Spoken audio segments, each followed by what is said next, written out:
మహోన్నతుల తండ్రి ప్రేమ సుప్రభ త్యాగాన్ని ధ్యానించుకోవడానికి కలిసిన గొప్ప భాగ్యాన్ని బట్టి దాన్ని బట్టి మీకు స్తోత్రం.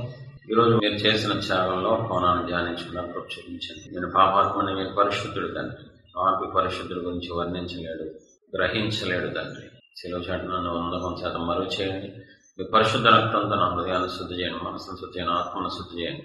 మీ మాట నా నోట ఉంచండి. మీ యొక్క ఉద్దేశం నాకు తెలియచేయండి ప్రభావ, సంఘాన్ని తెలియచేయండి. కొత్త విషయాలు మాకు నేర్పించమని, అటువంటి ఆపాదన శక్తులను కాల్చివేయమని, మీ నాయకత్వం బట్టి జయం దయచేయమని వేసిన మనుషులు. ఈరోజు త్యాగంలో కోణం యేసయ్య మన కొరకు కొరడా దెబ్బలు భరిస్తేనే, మన కోసం మన తండ్రి కొరడా దెబ్బలు భరిస్తే మనకి ఇంత గొప్ప రక్షణ, స్వస్థత, విడుదల అనేవి వచ్చినాయి. మత్తయి సువార్త 27:26. అప్పుడతడు వారు కోరినట్టు బరబ్బను వారికి విడుదల చేసి యేసయ్యను కొరడాలతో కొట్టించి సిలువపై అప్పగించారు. స్పష్టంగా సువార్తల్లో ఉంది, యేసు ప్రభువారిని కొరడాలతో కొట్టారు. యోహాను 19:1. అప్పుడు పిలాతు యేసయ్యను పట్టుకుని ఆయనను కొరడాలతో కొట్టించాడు. అప్పుడు పిలాతు యేసయ్యను పట్టుకొని ఆయనను కొరడాలతో కొట్టించాను. ఇప్పుడు చూడండి, మనం గమనించినట్లయితే చిన్నపిల్లలు నన్ను కొట్టే డాడీ, అవునా నీ పని చెప్తాను అని చెప్పి దెబ్బ తగలబట్టే తన దగ్గరికి వచ్చి సౌండ్ చేసి, అంటే కేవలం తన బిడ్డను సంతోషపెట్టడం కోసం దెబ్బ కొట్టడం కానీ నిజంగా కొట్టడం కాదు. అది చాలా రకాలు ఉంటాయి దెబ్బలు కొట్టడంలో. పరిస్థితిని బట్టి అది అర్థమవుతూ ఉంటుంది, సందర్భాన్ని బట్టి. ఇప్పుడు యేసు ప్రభు వారిని కొట్టిన విధానం చూస్తే పగతో కొట్టినట్లు కొట్టారు, శత్రువుని కొట్టినట్లు కొట్టారు. మామూలుగా కాదు, హై రేంజ్లో మీరు ఊహించుకోవాలి సన్నివేశాన్ని. చాలా హై రేంజ్లో దారుణంగా ఆయన్ని కొరడాలతో కొట్టారు, హింసించారు. ఇది చాలా మనం గమనించాల్సిన విషయం. అయితే ఏమర్థం చేసుకోవచ్చు, అది మన పాపానికి శిక్ష. అది మన పాపానికి శిక్ష పైపైన రాదు, సరదాగా రాదు, నార్మల్గా ఎవరు కొట్టరు. మన రహస్య పాపాలు అందరి మీవి నావి తెలిస్తే ఫేట్ మన కొడతారు. అది కొట్టేటప్పుడు పైపైన కొట్టరు, ఈడ్చి కొడతారు. మనం చేసిన అన్యాయం, మనం చేసిన మోసాలు, మన అక్రమాలు ఖచ్చితంగా దారుణంగా కొడతారు. చాలా పగతో కొడతారు, కోపంతో కొడతారు. ఇప్పుడు మన శిక్ష ఆయన తీసుకున్నారు, మనకు బదులుగా ఆయన దెబ్బలు తిన్నారు. అది ఖచ్చితంగా పడాల్సిందే మనకి. ఇప్పుడు తండ్రి కాబట్టి, ప్రేమించారు కాబట్టి తీసేసుకున్నారు. అసలు ఆయన ఎవరు? సర్వాధికారి. ఆయన ఎవరు? సర్వశక్తిమంతుడు. ఆయన ఎవరు? సృష్టికర్త. ఆయన దగ్గరికి ఎవరు వెళ్ళలేరు, ఆయన ముట్టుకోలేరు. ఆయన దగ్గరికి వెళ్ళడం అంటే ప్రాణాల మీద ఆశ పోగొట్టుకోవడమే. ఎందుకంటే మహాదేవుడు ఆయన, మహిమగల దేవుడు, సర్వ సృష్టికర్త, విశ్వ నిర్మాత, సర్వశక్తిమంతుడు ఆయన, సర్వాధికారి అయిన దేవుడు. కానీ నీకోసం తగ్గించుకున్నారంటే అది వర్ణించడానికి కుదరదు. లావుగా ఉన్నోడు ఒక బక్కగా ఉన్నోడు చేత తన్నులు తింటాడు అనుకో, గొప్పని పరిగెత్తుకున్నారే ఈడ్చోడు కొట్టచ్చు కదరా, ఎందుకు అంత లావు బక్కోడి చేత తన్నులు తింటున్నా వెంటనే చూడటానికి బాగోదు. ఇప్పుడు ఎవరెవరిని కొడుతున్నారు తెలుసా?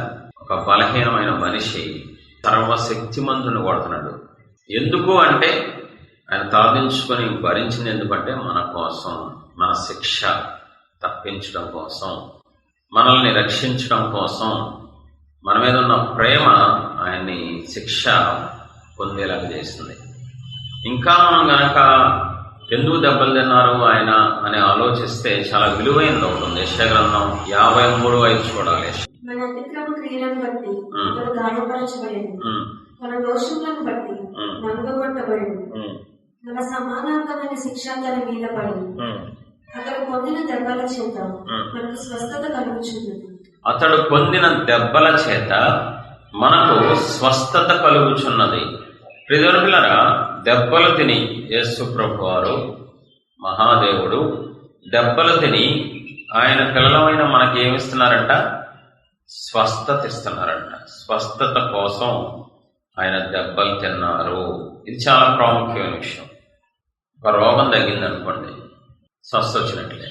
ఇప్పుడు దేవుడు మామూలుగా కూడా స్వస్థ అవ్వగలరు, కానీ రక్తం చిందించి దెబ్బలు తిని భయంకరమైన శిక్ష అనుభవించి ఎందుకు స్వస్థిస్తున్నారు అంటే, సహజంగా వచ్చే రోగాలకి ట్రీట్మెంట్ ద్వారా, డాక్టర్ల ద్వారా, మెడిసిన్ ద్వారా, ఆపరేషన్ ద్వారా స్వస్థ వచ్చేస్తుంది. లేదంటే తగ్గించుకోవచ్చు. కానీ పాపం చేయటం ద్వారా వచ్చిన రోగానికి స్వస్థత రావాలంటే అది మానసిక స్వస్థత అయినా, శారీరక స్వస్థత అయినా, ఆత్మీయ స్వస్థత అయినా ఏదైనా సరే అది ఆయన దెబ్బలు తినాలి, ఆయన శిక్ష భరించాలి. మనకి రివర్సల్ ఆలోచించినప్పుడు కొన్నిసార్లు డౌట్ రావచ్చు, ఇదేంటి డాక్టర్లు కూడా రోగాలను తగ్గిస్తున్నారు కదా, పెద్ద పెద్ద రోగాలకి ఆపరేషన్లు ఉన్నాయి కదా. కానీ అది వేరు, ఇది వేరు. ఇది కేవలం ఆయన గాయాల ద్వారా వచ్చిన స్వస్థత, ఆయన దెబ్బల ద్వారా వచ్చిన స్వస్థత. ఈ స్వస్థత ఎలా ఉంటుందంటే ఇది ఈ భూమి మీద ఏ మనిషి వల్ల, ఏ డాక్టర్ వల్ల, దేని వల్ల అవ్వదు, దేని వల్ల వచ్చే స్వస్థత కాదు. కేవలం పరలోకపు తండ్రి మనల్ని ప్రేమించి బలైపోవటం ద్వారా వచ్చిన స్వస్థత. ఇంకా చెప్పాలంటే మీకు అర్థం అవటం కోసం, నయమానికి కుష్టి వచ్చిన పాత నిబంధనలో అది ఏ డాక్టర్ వల్ల అవ్వదు. అస్సలు ఎంత పెద్ద డాక్టర్ అయినా, ఎంత గొప్ప మెడిసిన్ అయినా, ఆపరేషన్ దేనివల్ల అవ్వదండి.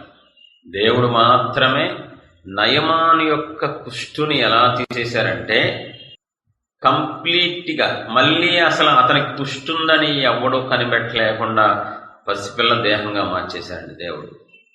నోటి మాట చేతే నయమానికి అంత స్వస్థత వస్తే ఆయన దెబ్బల ద్వారా ఇంకెంత స్వస్థత వస్తుంది.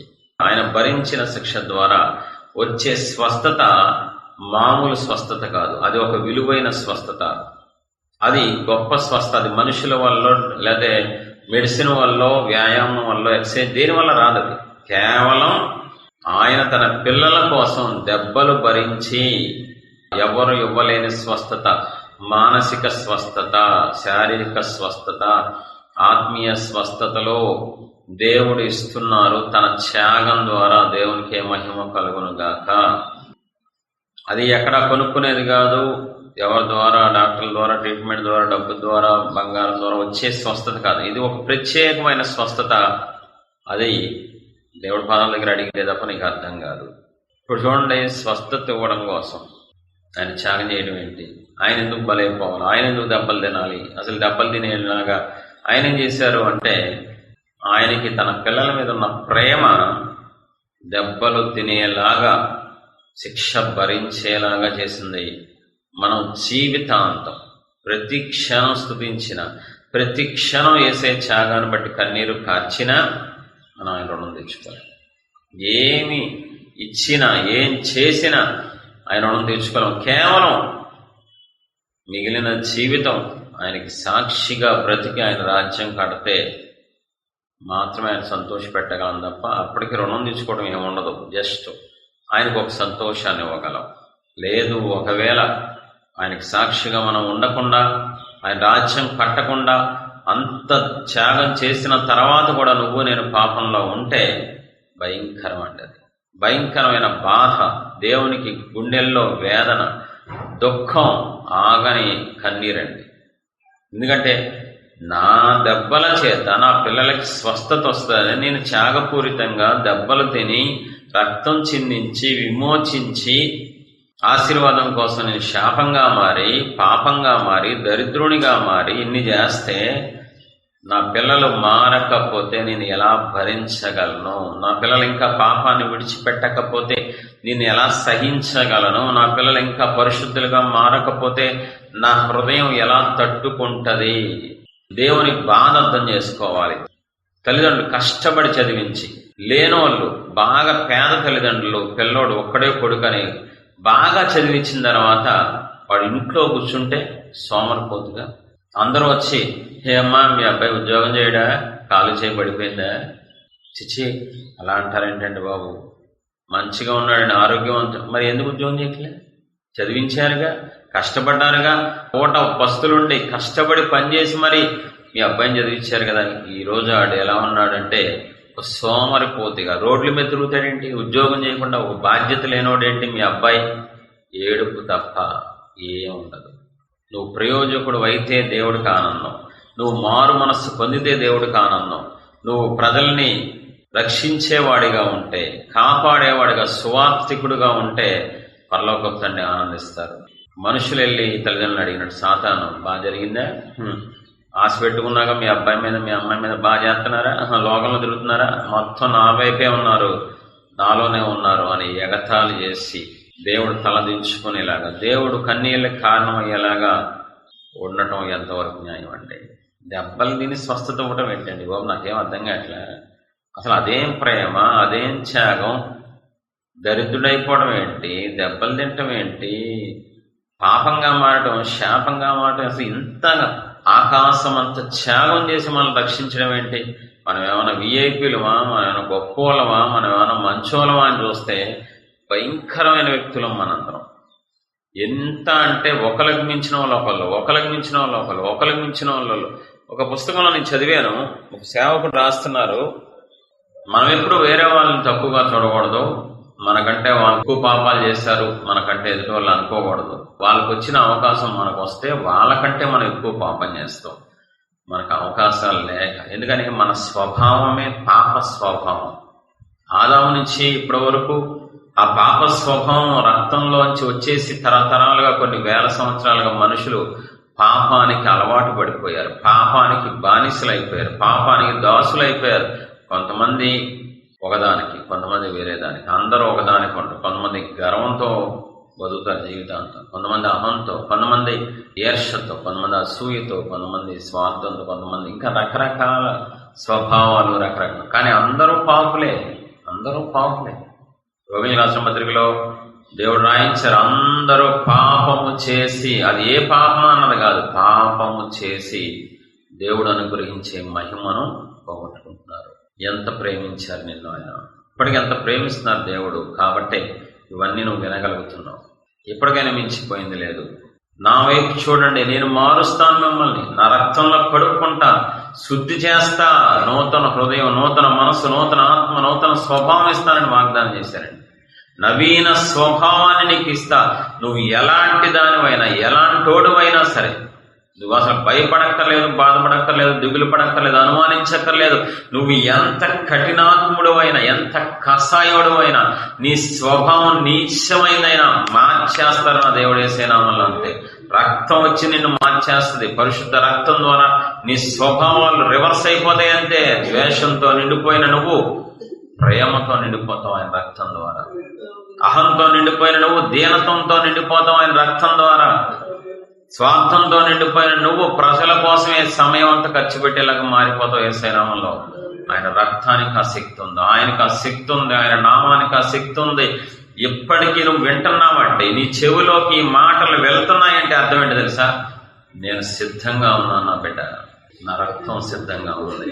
నువ్వు సిద్ధపడితే చాలు, నేను మార్చుకుంటా, అది నా పని, నేను చూసుకుంటా. నేను బాగు చేసేవాడిని, నిన్ను బాగు చేస్తాను, నీ అంతరంగాన్ని బాగు చేస్తా, నీ స్వభావాన్ని బాగు చేస్తా, నీ మనసును బాగు చేస్తా, నీ హృదయాన్ని బాగు చేస్తా. నేను బాగు చేయగల శక్తిమంతుణ్ణి నేను.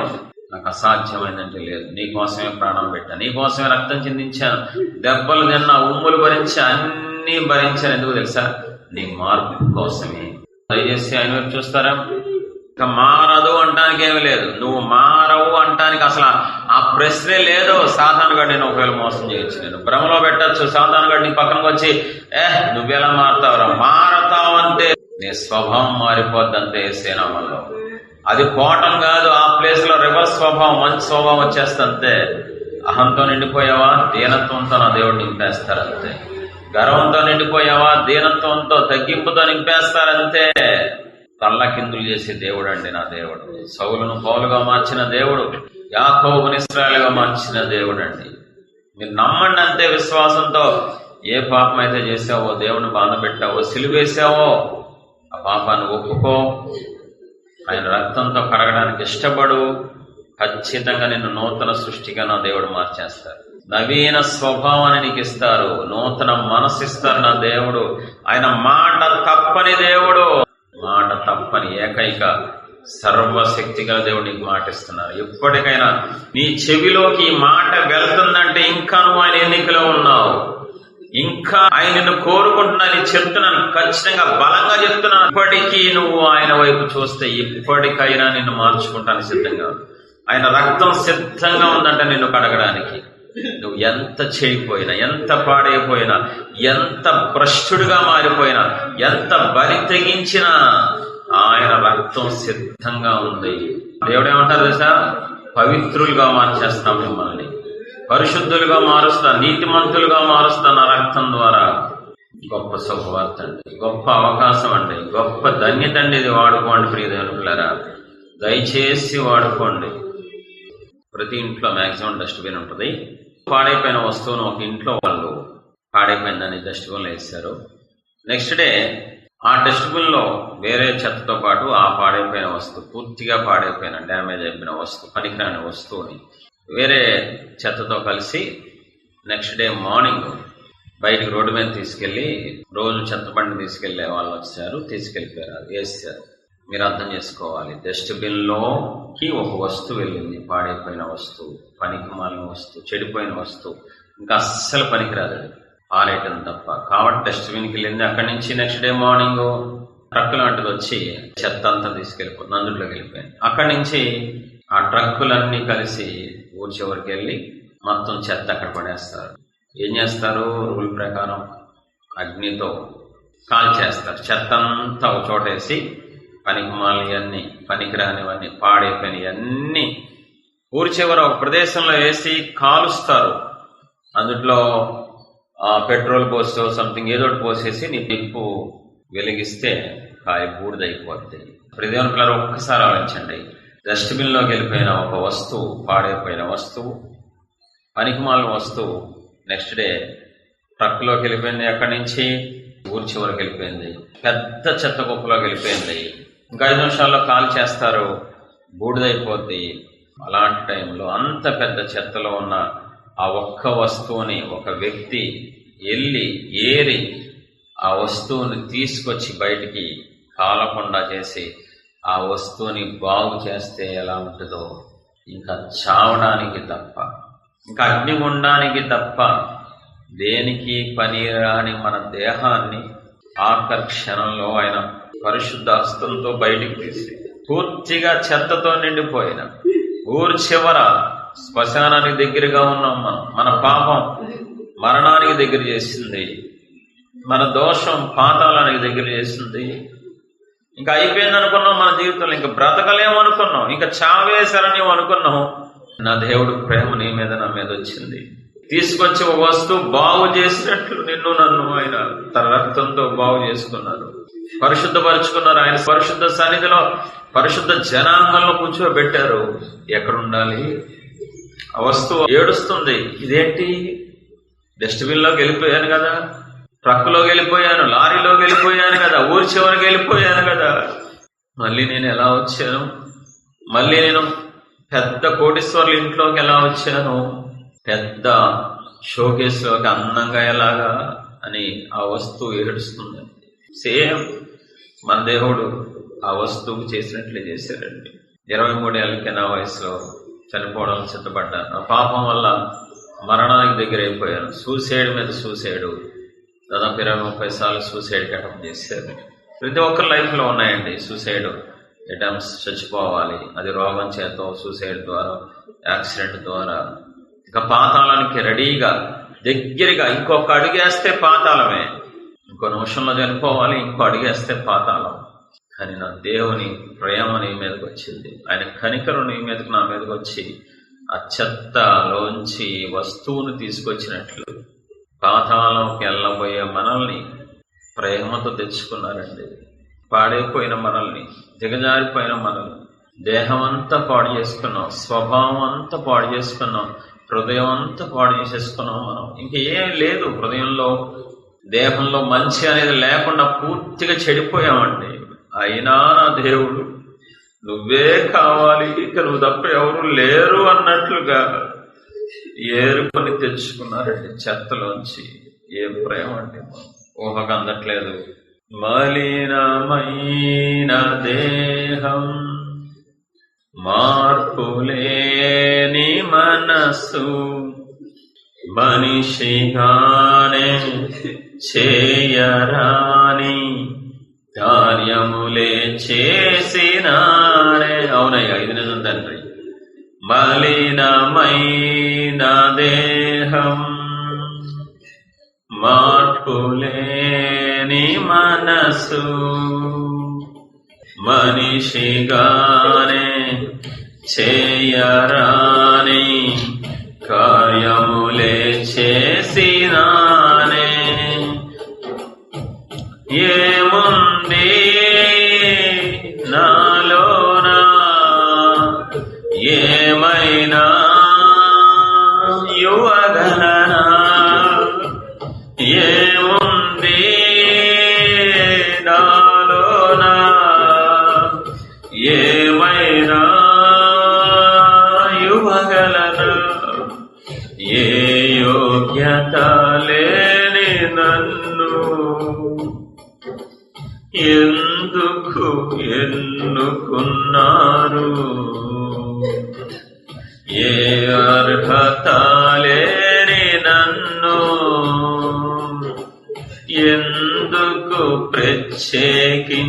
ఎందుకయ్యా నన్నెలా అన్ని తెలుసు కదండి. నా దోషం, నా పాపం, నా దరిద్రం అంతా తెలిసి కూడా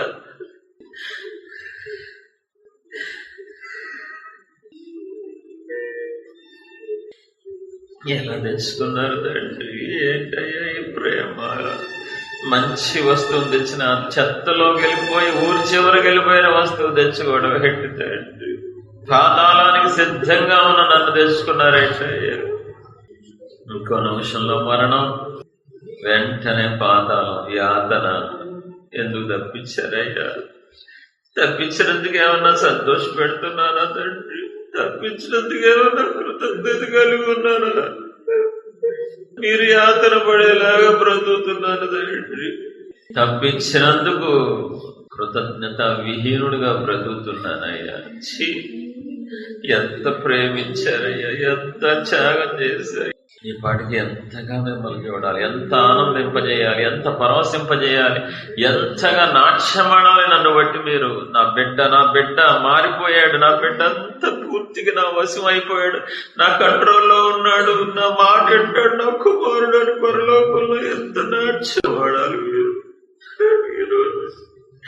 ఎందుకు రక్షించానా, ఎందుకు కాపాడానా, ఎందుకు పిలిచానా అన్నట్లుగా బ్రతుకుతున్నారా. సౌలును బట్టి దుఃఖపడినట్లు ఎందుకు రాజుగా చేశాను నేను సౌలుని అని పశ్చాత్తాపడినట్లు మీ పశ్చాత్తాపానికి నేను కారణమయ్యాను, మీ దుఃఖానికి కారణమయ్యాను, మీ శోధనకి, మీ అవమానానికి నేను కారణమయ్యాను తండ్రి. నా వల్ల మీకు దుఃఖమే మిగిలింది, నా వల్ల మీకు బాధ మిగిలింది, నా వల్ల మీకు అవమానమే మిగిలింది.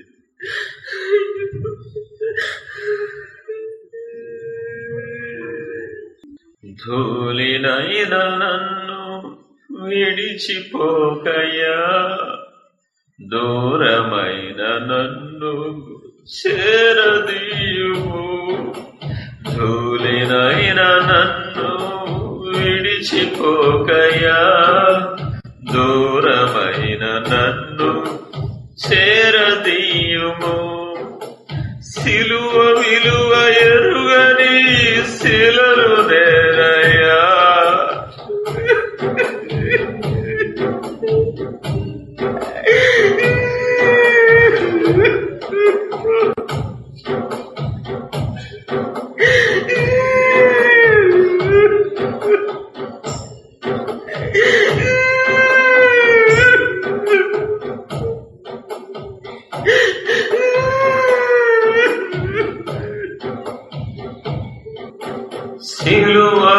సిలువ విలువ ఎరుగని శిలను నేనయ్యా, సిలువ విలువ ఎరుగని శిలను నేనయ్యా. నాకు నిజంగా సిలువ విలువ తెలిస్తే పాపం చేయనయ్యా. నిజంగా సిలువలో మీ విలువ తెలిస్తే నేను ఎప్పటికీ మిమ్మల్ని ద్రోహం చేసేవాడు కాదండి. నిజంగా సెలవేనయ్యా, కఠినాత్ముడి తండ్రి, కషాయుడి తండ్రి. రాయికి నాకు పెద్ద తేడా ఉండదు, రాయి స్పందించదు, నేను కూడా స్పందించనయ్యా. అయ్యో, విలువ లేనోడు తెచ్చుకున్నారే, అయ్యో బాధ్యత లేనోడు తెచ్చుకున్నారే, భారం లేనోడు తండ్రి. అయ్యా, అభిషేకం విలువ తెలియదు, సేవ విలువ తెలియదు, నాకు ఏం తెలియదు తండ్రి. నాకు తెలిసిందంత పాపం చేయడం, మిమ్మల్ని మోసం చేయడం, మీకు ద్రోహం చేయడం తప్ప ఇక నాకు తెలిసిందే లేదు. చచ్చిపోవాలనిపిస్తుందయ్యా, మీ పాదాల దగ్గర చచ్చిపోతే పోవడం అనిపిస్తుంది.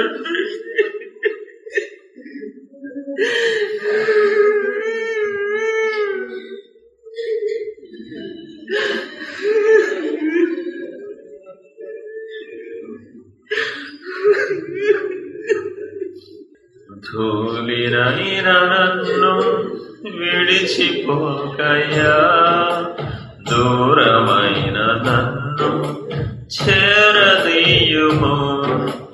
ధూళినైన నన్ను విడిచిపోకయ్యా, దూరమైన నన్ను చేరదీయుము. సిలువ విలువ ఎరుగని శిలను నేనయ్యా, సిలువ విలువ ఎరుగని శిలను నే.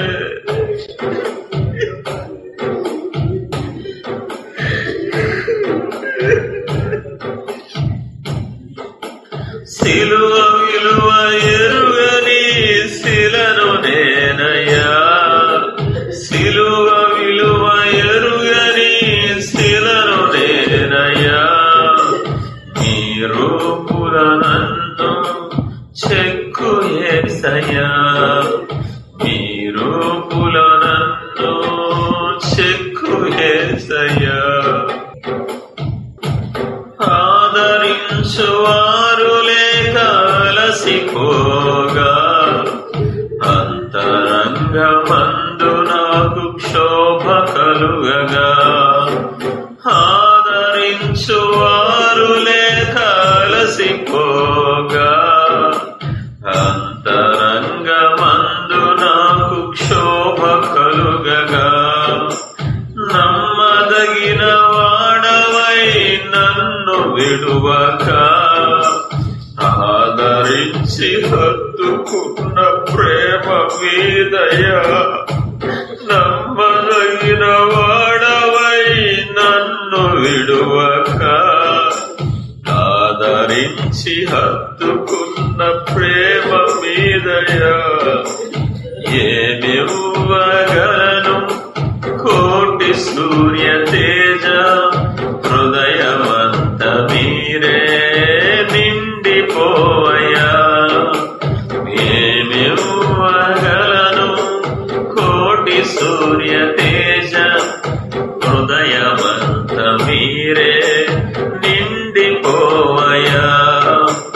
హృదయమంత మీరే నిండిపోయా.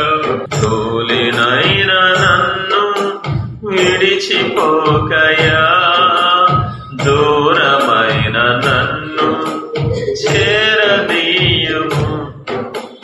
ధూళినైన నన్ను విడిచిపోకయా, దూరమైన నన్ను చేరదీయుము. సిలువ విలువ ఎరుగని శిలను నేనయ్యా, సిలువ విలువ ఎరుగని శిలను నేనయ్యా.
కనికరించువారు లేక కలత చెందగా హృదయమందు నాకు నిట్టూర్పు కలుగగా కనికరించువారు లేక కలత చెందగా హృదయమందు నాకు నిట్టూర్పు కలుగగా దాటిపోని వాడవై నన్ను మరువక దరిచేరి కృప చూపి కరుణించినారయ దాటిపోని వాడవై నన్ను మరువక దరిచేరి కృప చూపి కరుణించినారయ ఏమర్పించగలను రాజాధిరాజా అనువనుగుణ మీరే నిలిచిపోరయా ఏమర్పించగలను రాజాధిరాజా అనువనుగుణ మీరే నిలిచిపోవయా అనువనుగుణ మీరే నిలిచిపోవయా ధూళినైన నన్ను విడిచిపోకయ్యా ఘోరమైన నన్ను చేరదీయుము ధూళినైన నన్ను విడిచిపోకయ్యా దూరమైన నన్ను చేరదీయుము బాధ తీర్చువారు లేక భంగపడగా మనసునందు నాకు భీతి కలుగగా బాధ తీర్చువారు లేక భంగపడగా మనసునందు నాకు భీతి కలుగగా ప్రీతి గల వాడవై నన్ను మరువక విడువని ఎడబాయని తండ్రి మీరయ్యా ప్రీతి గల వాడవై నన్ను వదలక విడువని ఎడబాయని తండ్రి మీరయ్యా ఎలా తీర్చగలను మీ రుణమును నన్ను కోరుకున్న మీదు వింత ప్రేమను ఎలా తీర్చగలను మీ రుణమును నన్ను కోరుకున్న మీదు వింత ప్రేమను నన్ను కోరుకున్న మీదు వింత నాలాంటి ఎప్పుడైనా కోరుకుంటాడా ఎవరైనా భూమి మీద జీవితాన్ని నాశనం చేస్తున్నాడు ఎప్పుడైనా కోరుకుంటారా ఎవరైనా దగ్గరికి రాణిస్తారా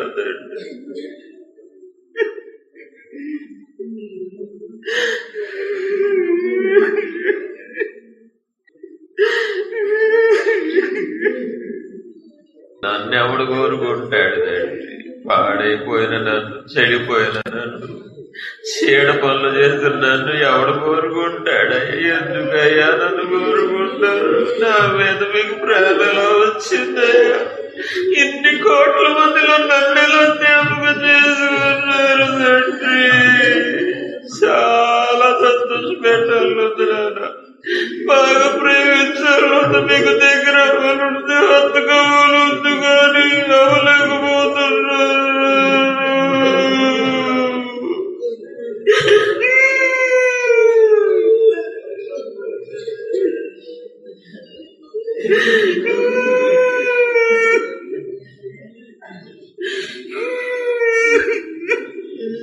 నా పాపం చేత మీ ఆశలు అడియాసలు చేశాను నా ద్రోహం చేత మిమ్మల్ని మీ రాజ్యానికి చాలా నష్టం చేకూర్చాను అయ్యా చాలా నష్టం నా వల్ల తండ్రి మీ రాజ్యానికి చాలా చాలా నష్టం నేను ఇక్కడ ఉండకూడదు మీ సన్నిధిలో ఉండకూడదు బాబోయ్ పాతాళంలో ఉండాలి తండ్రి మీ రాజ్యానికి నష్టం చేకూర్చడం ఏంటయ్యా మీ ప్రజలకు నష్టం చేకూర్చినోడి నేను ఎలా భరిస్తున్నారు ఎలా ఓర్చుకుంటున్నారు నా సోమరితనం వల్ల నా స్వార్థం వల్ల నా సుఖం వల్ల కొన్ని సంవత్సరాలుగా మీ రాజ్యానికి నష్టం జరుగుతుందయ్యా నాకు అర్థమవుతుంది, నాకు కొంచెం తెలుస్తుంది ప్రభా.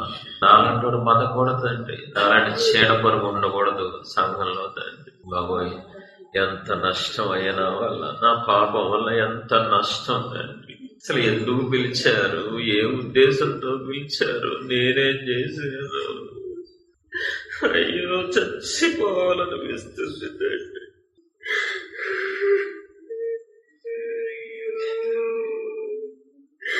అయ్యో, నన్ను ప్రేమించిన తండ్రిగా నేను నష్టం చేయకూర్చింది. అయ్యో, నా నాన్నగా నేను నష్టం చేయకూర్చింది. అయ్యో అయ్యో, నా వల్ల నష్టం జరిగింది. అయ్యో, నా పాపం వల్ల నష్టం జరిగింది. అయ్యో, నేను ఆ నష్టాన్ని ఇప్పుడు పోయించలేనే. నా వల్ల నశించిపోయిన ఆత్మలు తిరిగి రావే. అయ్యో, నా హృదయం పెంచబడుతుంది, నాకేం అర్థం కావట్లేదు తండ్రి. ఇప్పుడు నేను ఎంత ఏడ్చినా నష్టం మళ్ళీ పూరించలేను కదా. ఇప్పుడు ఎంత గుడ్డ పగల్చుకున్నా నేను అది చేయలేను కదా తండ్రి. ఇలాగా ఇప్పుడు ఏం చెయ్యాలి? అయ్యో,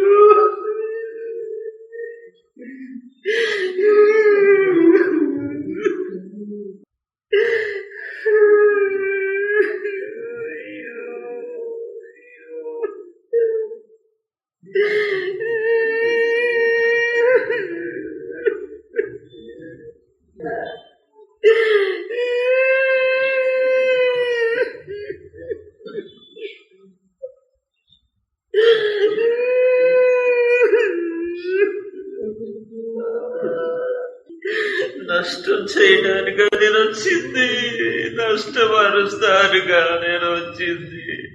రాకపోయినా బాగుండేది.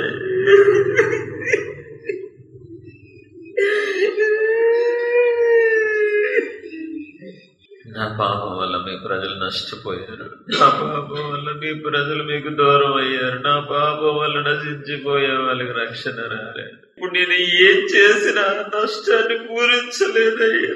ఇప్పుడు ఎంత కన్నీరు గార్చినా అయ్యో.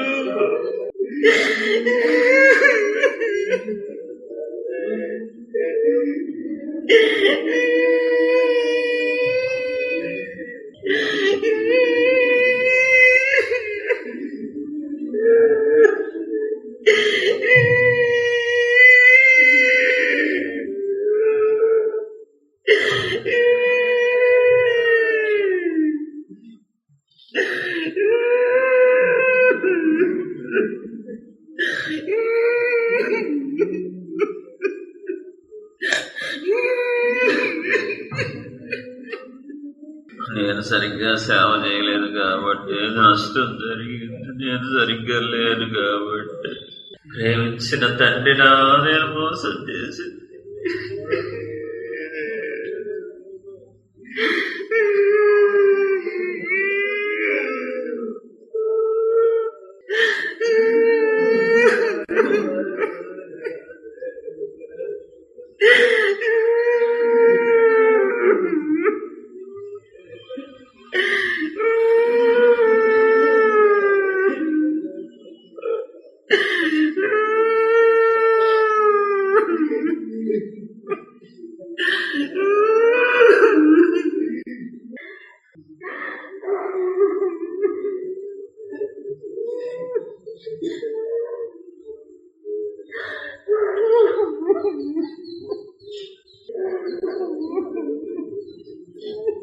కన్నతండ్రి అనే యేసయ్య ఇప్పటి వరకు మీ త్యాగాన్ని ధ్యానించుకుంటానికి కృప చూపించారు ప్రభా, మీకే స్తోత్రం. పాపాన్ని ఒప్పుకుంటానికి కృప చూపించారు, మీ పాదాలకే స్తోత్రం.